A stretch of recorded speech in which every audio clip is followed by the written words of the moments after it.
আসসালামু আলাইকুম। কুকিং হাউজে সবাইকে স্বাগতম জানাচ্ছি আমার আজকের রেসিপি দেখার জন্য। আজ আপনাদের সাথে শেয়ার করব দারুণ মজাদার একটি ডাল রান্নার রেসিপি। মাছের মাথা এবং লাউ দিয়ে আজ রান্না করব মাসকলাইয়ের ডাল। এই মাসকলাইয়ের ডাল মাছের মাথা এবং লাউ দিয়ে রান্না করলে এটা খেতে এতটাই মজার এবং টেস্টি হয় যে আঙুল চেটে পুটে খাবে সবাই। সাদা গরম ভাত দিয়ে খেতে জাস্ট অসাধারণ। খুবই সহজ পদ্ধতিতে আজকের এই মাসকলাইয়ের ডালটা রান্না করব মাছের মাথা এবং লাউ দিয়ে।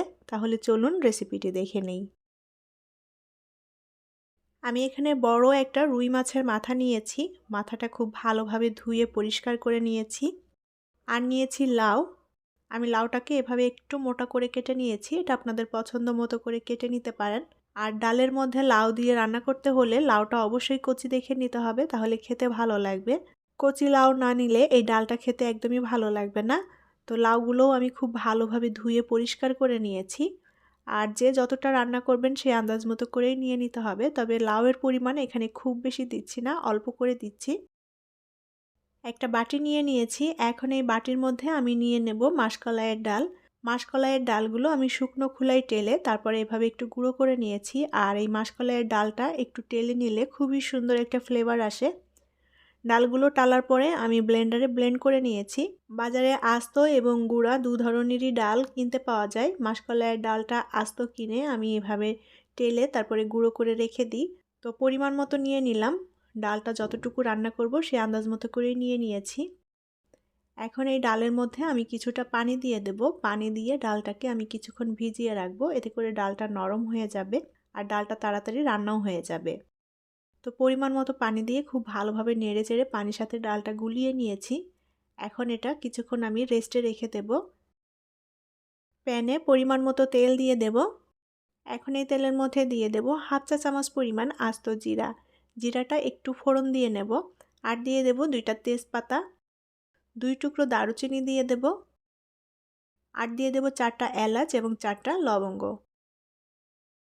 এখন এই গোটা মশলাটা একটু ফোড়ন তুলে নেব। মশলাটা একটু ভেজে নিয়ে এখন এর মধ্যে দিয়ে দেব পেঁয়াজ কুচি। চুলার আঁচ অল্প রেখে ভালোভাবে নেড়েচেড়ে পেঁয়াজটাকে লাল করে ভেজে নেব। আর পেঁয়াজটা লাল করে ভেজে নিলে খুবই সুন্দর একটা ফ্লেভার আসবে, খেতেও ভালো লাগবে। আর এই মাসকলাইয়ের ডালটা কিন্তু অনেকভাবেই রান্না করা যায়। তো পেঁয়াজটা ভেজে নিয়েছি, এখন কিছুটা পানি দিয়ে দেব যাতে পেঁয়াজটা পুড়ে না যায়। এবার এর মধ্যে দিয়ে দেব 1 টেবিল চামচ পরিমাণ আদা রসুন বাটা। লবণ দিয়ে দেব স্বাদ মতো।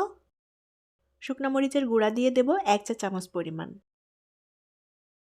ধনিয়া গুঁড়া দিয়ে দেব 1 চা চামচ পরিমাণ। জিরা গুঁড়া 1 চা চামচ পরিমাণ। হলুদ গুঁড়া 1 চা চামচ পরিমাণ। এবার অল্প আঁচে ভালোভাবে মশলাটাকে কষিয়ে নিতে হবে। আর এই মাসকলাইয়ের ডালটা কিন্তু বিভিন্নভাবেই রান্না করা যায়, তবে মাসকলাইয়ের ডালটা যদি কষিয়ে রান্না করা হয় তাহলে টেস্টটা কিন্তু অনেক বেশি ভালো আসে, খেতেও ভালো লাগে। তো এক একজনের রান্নার পদ্ধতি এক এক রকম। আমি কয়েকভাবেই এই ডালটা রান্না করে থাকি। তো আজকে যেটা রান্না করছি এভাবে যদি মাসকলাইয়ের ডাল রান্না করা হয় তাহলে এটা খেতে অনেক বেশি টেস্টি এবং অনেক বেশি মজার হয়। তো মশলাটা আমি একটু ভালোভাবে নেড়েচেড়ে কষিয়ে নিয়েছি। এখন এর মধ্যে আমি মাছের মাথাটা দিয়ে দেব। আমি মাছের মাথাটা কেটে দুটো টুকরো করে নিয়েছি, এতে করে মাছের মাথাটা তাড়াতাড়ি সেদ্ধ হয়ে যাবে। মাছের মাথাটা আস্ত রাখলে মশলাটা ভালোভাবে মাছের মাথার মধ্যে যেত না, যার কারণে আমি একটু কেটে নিয়েছি। আপনারা চাইলে আস্তও রাখতে পারেন। আর এই মাসকলাইয়ের ডালের সাথে মাছের মাথা দিয়ে রান্না করলে মাছের মাথাটা আগে ভেজেও নেওয়া যায়, আবার এভাবে কষিয়েও নেওয়া যায়। তো মশলার সাথে মাছের মাথাটা খুব ভালোভাবে নেড়েচেড়ে মশলাটা মিশিয়ে নিয়েছি। এখন এর মধ্যে কেটে রাখা লাউ দিয়ে দেব। লাউটা দিয়ে খুব ভালোভাবে নেড়েচেড়ে মশলার সাথে মিলিয়ে নেব। খুব ভালোভাবে নেড়েচেড়ে মাছের মাথা এবং লাউটা মশলার সাথে কষিয়ে নেব। লাউ থেকে যথেষ্ট পরিমাণ পানি বের হয়েছে। আমি কষানোর জন্য আলাদা করে এখন কোনো পানি দিচ্ছি না। এই যে পানিটা বের হয়েছে এই পানি দিয়েই আমি একটু কষিয়ে নেব। আর লাউটা কচি দেখে নিয়েছি, এটা খুব তাড়াতাড়ি সেদ্ধ হয়ে যাবে। মাছের মাথাটাও খুব ভালোভাবে উল্টাপাল্টা করে দিতে হবে যেন মশলাটা ভালো মতো মিশে যায়। আমি খুব ভালোভাবে নেড়েচেড়ে লাউটা কষিয়ে নিয়েছি। মাছের মাথাটাও সেদ্ধ হয়ে গিয়েছে। মাছের মাথাটা একটু ভেঙে ভেঙে দেব। ডালের মধ্যে মাছের মাথাটা একটু ভেঙে ভেঙে দিলে খেতে খুবই টেস্টি হবে।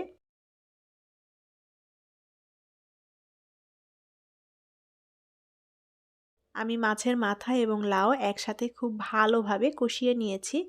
এখন এর মধ্যে সেই ভিজিয়ে রাখা মাসকলাইয়ের ডাল দিয়ে দেব। মাসকলাইয়ের ডালটা আগে থেকে ভিজিয়ে রাখলে এটা অনেক নরম হয়ে যায় আর ডালটা খুব তাড়াতাড়ি সেদ্ধ হয়ে যায়। ডালটা একটু দানা দানা থাকে যেহেতু এটা শুকনো ডাল, যার কারণে আগে থেকে ভিজিয়ে রাখলে এটা নরম হয়ে যায় আর তাড়াতাড়ি ডালের দানাগুলোও সেদ্ধ হয়ে যায়। তো এখন লাউয়ের সাথে খুব ভালোভাবে ডালটাকে নেড়ে চেড়ে মিশিয়ে নেব। চুলার আঁচটা এই পর্যায়ে একটু অল্প রেখে কষিয়ে নিতে হবে ডালটা। আর ডালটা যত ভালোভাবে কষিয়ে নেওয়া হবে ততই টেস্টি হবে খেতে। মাসকলাইয়ের ডালটা কষিয়ে রান্না করলে খুবই ভালো লাগে আর এই ডালটা কিন্তু অনেকভাবেই রান্না করা যায়। তো যারা লাউ এবং মাছের মাথা দিয়ে মাসকলাইয়ের ডাল এখনও এভাবে রান্না করেননি তারা অবশ্যই একবার রান্না করে দেখবেন, খুবই ভালো লাগবে আর এটা খেতে সবাই ভীষণ পছন্দ করবে। তো আমি লাউ ডাল একসাথে খুব ভালোভাবে কষিয়ে নিয়েছি। এখন এর মধ্যে পরিমাণ মতো পানি দিয়ে দেব। মাসকলাইয়ের ডালটা একটু ঘন করে রান্না করতে হয় আর এই ডালটা ঠান্ডা হওয়ার পর অনেকটাই বসে যায়, তাই পানির পরিমাণটা একটু বেশি দিতে হবে এখানে। আমি সে আন্দাজ মতো করে পানিটা দিয়ে দিয়েছি। এখন খুব ভালোভাবে নেড়ে চেড়ে ডালটা মিলিয়ে নেব পানির সাথে। ডালটা এখন খুব ভালোভাবে জাল করে রান্না করে নিতে হবে। উল্টাপাল্টা করে নেড়ে দিতে হবে যেন লাউ এবং মাছের মাথাটাও খুব ভালোভাবে ডালের সাথে মিশে যায়। আর এখানে ডালটা আমি কিন্তু একদম ঘন থকথকে করব না, একটু রানি রাখবো পাতলা টাইপের, সেই আন্দাজ মতো করে পানি দিয়েছি। তো আপনারা ডালের ঘনত্বটা যতটুকু রাখতে চান সেভাবেই পানিটা দিয়ে দিতে হবে। এখন ডালের মধ্যে আমি কয়েকটা কাঁচামরিচ দিয়ে দেব। কাঁচামরিচটা মাঝ বরাবর একটু চিড়ে দিয়েছি, একটু ঝালঝাল হবে, কাঁচামরিচের ফ্লেভারটা আসলে খুবই ভালো লাগবে খেতে। উল্টাপাল্টা করে খুব ভালোভাবে নেড়ে দেব যেন ডালের সাথে সব কিছু ভালো মতো মিশে যায়। তো মাসকলাইয়ের ডালটা কিন্তু প্রায় রান্না করা হয়ে এসেছে। আর ডালটা আমি আরও একটু টানিয়ে নেব জাল করে। ডালটা বারে বারে একটু নেড়ে দিতে হবে যেন তলাতে লেগে না যায়, যেহেতু ডালটা ঘন তাই তলায় লেগে যাওয়ার একটা সম্ভাবনা থাকে। খুব ভালোভাবে উল্টাপাল্টা করে নেড়ে দিতে হবে আর এতে করে মাছের মাথাটাও ডালের সাথে ভালোভাবে মিশে যাবে। মাছের মাথাটা কিন্তু একদমই ভাঙা ভাঙা হয়ে গিয়েছে। ডালটা আমি যতটুকু ঘন রাখতে চাচ্ছি সেরকম ঘন হয়ে গিয়েছে। এখন এর মধ্যে আমি কিছু ধনিয়া পাতা কুচি দিয়ে দেব। খুব ভালোভাবে নেড়েচেড়ে ধনিয়া পাতাটা মিলিয়ে দেব ডালের সাথে। মাছের মাথা এবং লাউ দিয়ে মাসকলাইয়ের ডালটা রান্না করা হয়ে গিয়েছে। এখন নামানোর শেষ পর্যায়ে এর মধ্যে দিয়ে দেব 1 চা চামচ পরিমাণ গরম মশলা এবং ভাজা জিরার গুঁড়া। আর এই মাসকলাইয়ের ডাল রান্নাটার শেষ পর্যায়ে যদি এই গরম মশলা এবং টালা জিরার গুঁড়া দেওয়া হয় তাহলে খুবই সুন্দর একটা ফ্লেভার আসে, খেতেও খুবই ভালো লাগে। মাছের মাথা এবং লাউ দিয়ে মাসকলাইয়ের ডাল রান্না হয়ে গিয়েছে। ঘনত্বটা এরকম থাকবে, আপনারা দেখেই হয়তো বুঝতে পারছেন কতটুকু ঘন রেখেছি ডালটা। আর এই ডালটা একটু ঘন খেতেই ভালো লাগে। আর ডালটা নামানোর পর ঠান্ডা হয়ে গেলে আরও অনেকটাই বসে যাবে। তো এখন আমি এটা চুলা থেকে নামিয়ে নেব। মাছের মাথা এবং লাউ দিয়ে মাসকলাইয়ের এই ডাল রান্নাটা সাদা গরম ভাত দিয়ে খেতে জাস্ট অসাধারণ। আর এটা এতটাই টেস্টি এবং মজার হয় খেতে, সবাই আঙুল চেটে পুটে খেয়ে নেবে। যারা এখনও মাসকলাইয়ের ডালটা এভাবে ট্রাই করে দেখেননি তারা বাসায় অবশ্যই রেসিপিটি একবার ট্রাই করে দেখবেন, খুবই ভালো লাগবে আপনাদের।